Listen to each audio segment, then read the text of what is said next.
Most of my work is fairly manageable in size. It's kind of this kind of format.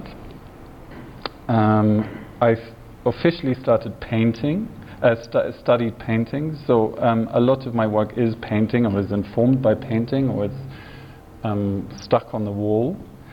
These few paintings that I show you in the beginning, they're paintings of ribbons, and the kind of meandering ribbon sort of represents my way of thinking, or my way of dealing with the world. It's a lot about sort of pondering about stuff and not really coming to any particular conclusion.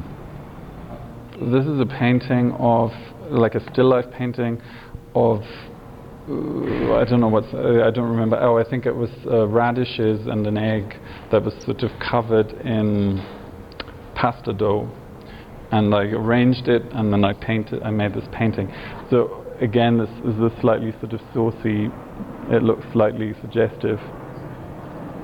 Food in general has always been a theme in my work, like the idea of ingesting something has always interested me. So this is a like a visualization of a recipe on how to make tortellini. Chocolate always, or representation of chocolate has always been part of my work too. Like I always found chocolate a kind of intriguing material.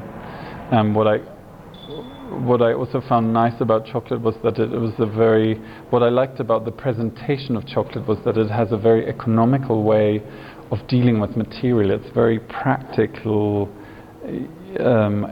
function and aesthetics have a very nice meeting point. Like, they have this grid and you just break off these bits. It's a very clever way of presenting material. So I made this piece made of wood tar and, again, like nutshells. This was part of the show that had to do with where I sort of took Amor and Psyche as a starting point, and it was a representation of a moon, and the moon for me being a very obvious romantic symbol of projection, of projecting desire, of projecting longing. If you love someone, or in romantic times, I don't know how many zillions of poets wrote poems to the moon or confessed their love to the moon, or there are lots of songs that where people sing to the moon and hoping that on the other end of the world the lover would also look at the moon, and visually I also, materially I also did something where I literally packed desire into the structure of the painting. So I made these woven supports, and in them I hid these nuts,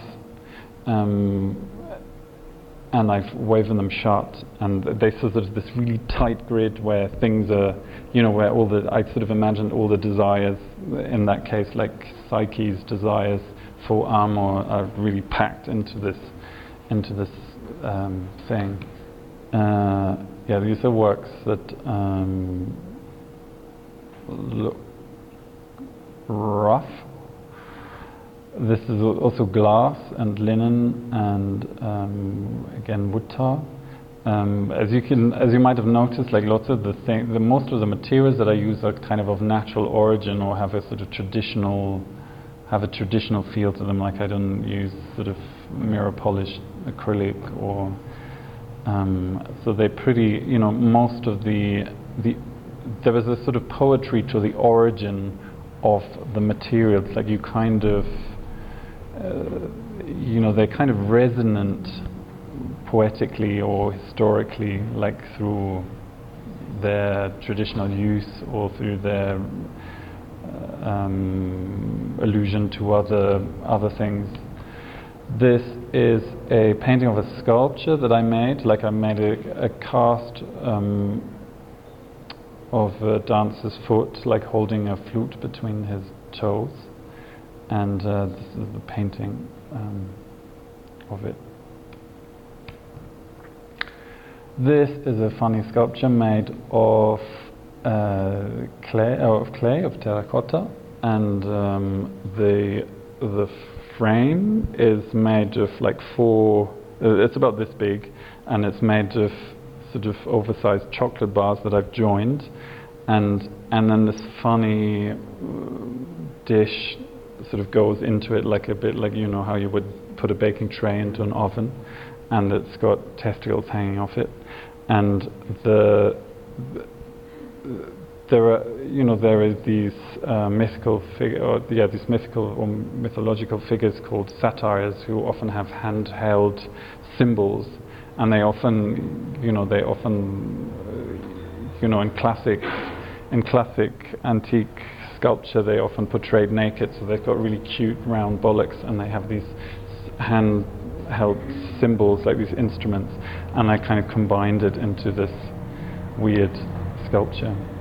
This is just to show you how the work looks like when it's kind of in a display setting. So this is I decided to put a wall into it was a rather large gallery space, and I decided to put a wall just to kind of protect it, to make this slightly more intimate story, where you can sort of refer back to works, or where you can sort of make connections between works, and also for you to get a sense of the scale of things.